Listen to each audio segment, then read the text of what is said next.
Hi, I'm Sophia Vargas, and this is an intro tutorial for Gimp. Gimp, or GNU Image Manipulation Program, is a free and open source image editor. It's a cross-platform application, so you can use this for PC or Mac. It accepts third-party plugins, therefore you can make it more customizable and efficient for whatever project you need. It uses image manipulation, original artwork creation, graphic design elements, programming algorithms for coding like Scheme, Python, and color management features to ensure high fidelity color reproduction across digital and printed media.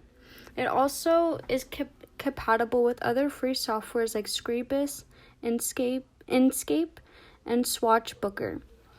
And for this tutorial, we'll be using my computer, which is a MacBook laptop. Therefore, if you have a PC, this might look a little bit different on your computer. To open the application, you can either press down in the application menu down below. You can go to the Spotlight search over in your top menu up here, or you can even go to your Finder window over here and go to your applications and scroll down to Gimp, or start over here and press it, and it should open up to your workspace.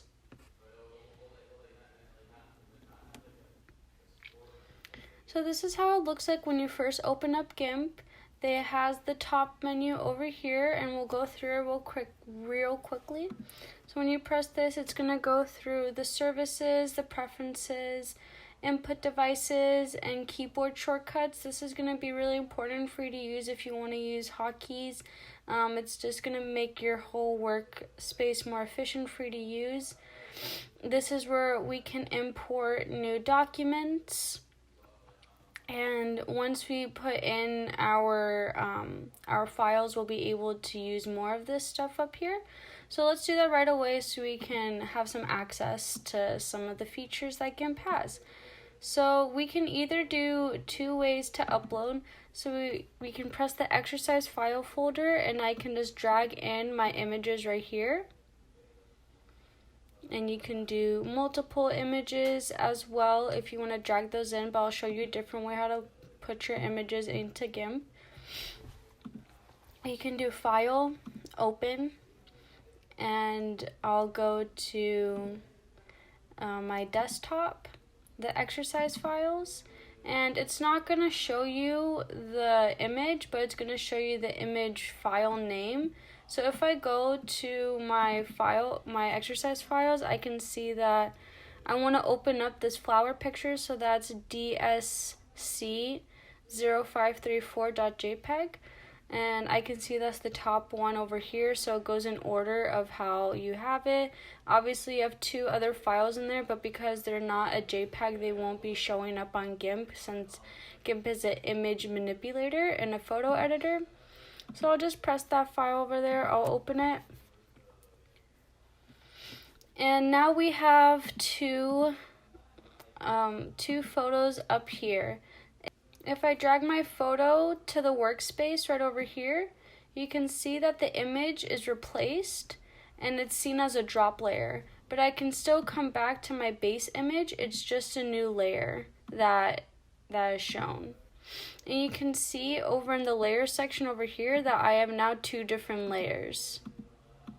And we can even, and the eye will be if we can see this layer. So if I take out the eye for the cactus, we will only see the flower now. But for the sake of this video, we'll just be looking at the flowers. So now we can actually look at the drop-down menu and see what options Gimp has to offer us. So we have our file drop-down menu where we can create a new file, create, and this area is interesting since you can either create from a clipboard, from a web page, and if you press the web page, so it's going to show up, and let's just put in the ASU website. So I'm going to do https asu.com.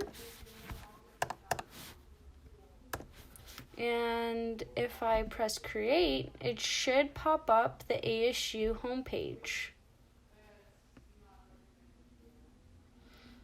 Oh, well, that's not the ASU homepage, but as you see, if you put in any website, Gimp will actually transfer that website as a screenshot to your workspace. So let me just exit that out. So let me just do discard changes for that. Let's go back to our flower picture. Also, if you do a screenshot, this will pop up and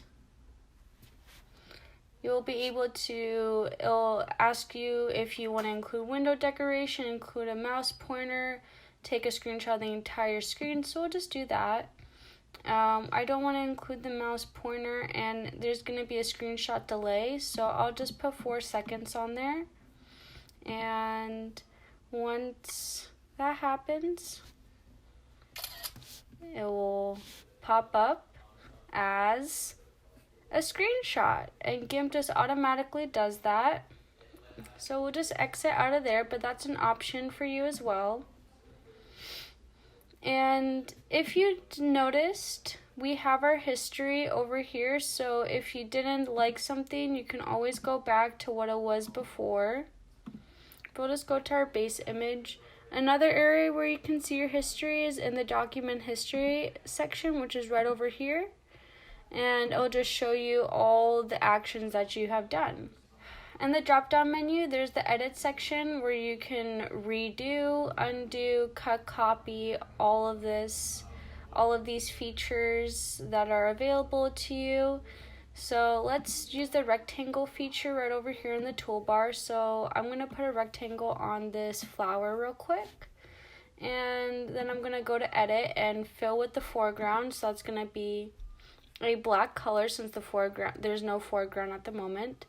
But if we do fill with the background color, it's going to be white. So there's some options over there. We can even fill with the patterns. So if we went to if we go to our patterns right over here and we just select this leopard print and put it in our layers, we then have patterns in our rectangle. We can also switch this to an ellipse, so let me just go back. So let me go to the base image. So you can see that this area is going to be very useful for you if you want to go between your edits very quickly. So if I go to the ellipse, you can make a circle instead, and we can do the same thing. So you can fill with the foreground. And now this time it's a circle instead of a rectangle. We also have our lasso tool right here, so you can make different points. So now we have a triangle, and then just press enter. And then at that point, you have different patterns that you can deal with and do the same thing as you did with the rectangle and the circle and make different patterns for that. So let's make it blue, and here we are. So let's go back to the beginning, or to the base. We have our fuzzy select tool right over here, so we can make something a little bit more fuzzy. So I'm going to zoom into this picture, and you can do this by pressing down here. So we're going to do, let's do 100%. And that's a little bit too much, so we'll do 25. It's a little bit, so let's just say we want to make this fuzzy over here.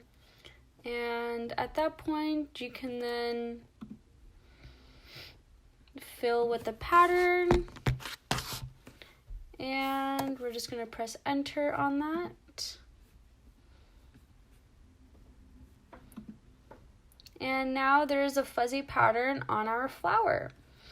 A little bit more about this drop down area, so you can zoom in by using this, and you can also switch how your photo is measured by this drop down menu over here. So we have pixels, inches, millimeters, points, pixels. So let's just do feet for right now.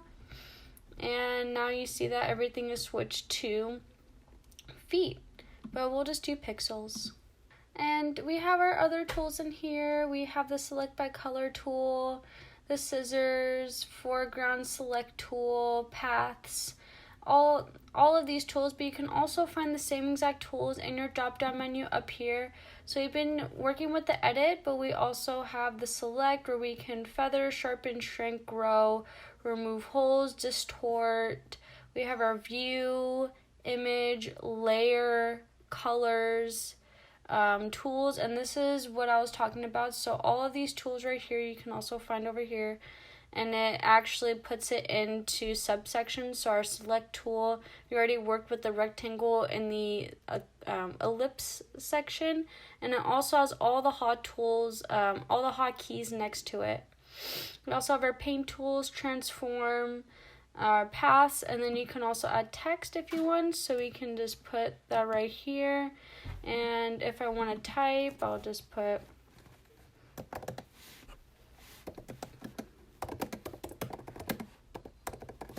and at that point you can then change your text. So I want Times New Roman,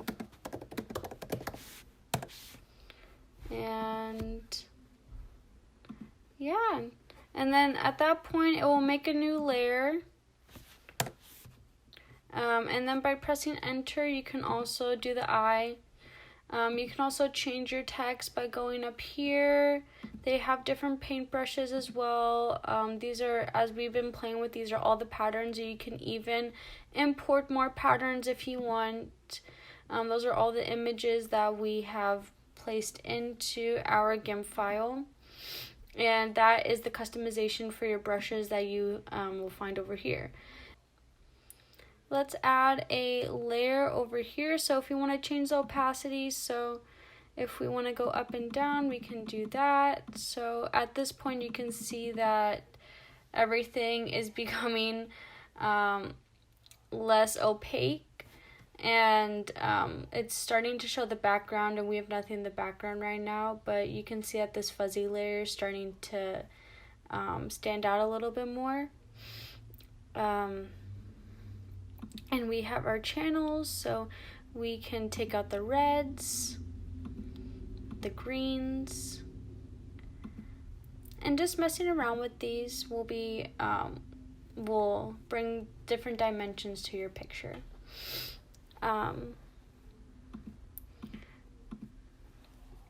if you want to, when you are ready to export your picture, we'll just go to File, Export As, and we'll name it test.jpg, and we'll then export.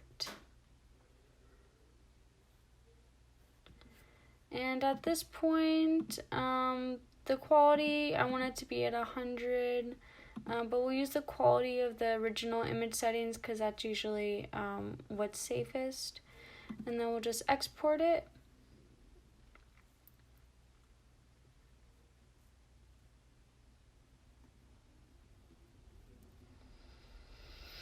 And at that point, we can save. Just press save over there. We can quit Gimp. And our test.jpg should come up. And I put it in the exercise files folder. So there is our picture. Because the background was white, and when we did the opacity, when we lowered the opacity, basically what it did is it just made the whole image just more faded. And you can see our text is there, our little smudge is over here, and that is it for this tutorial. I hope you guys enjoy and have a lovely rest of your day. Thank you.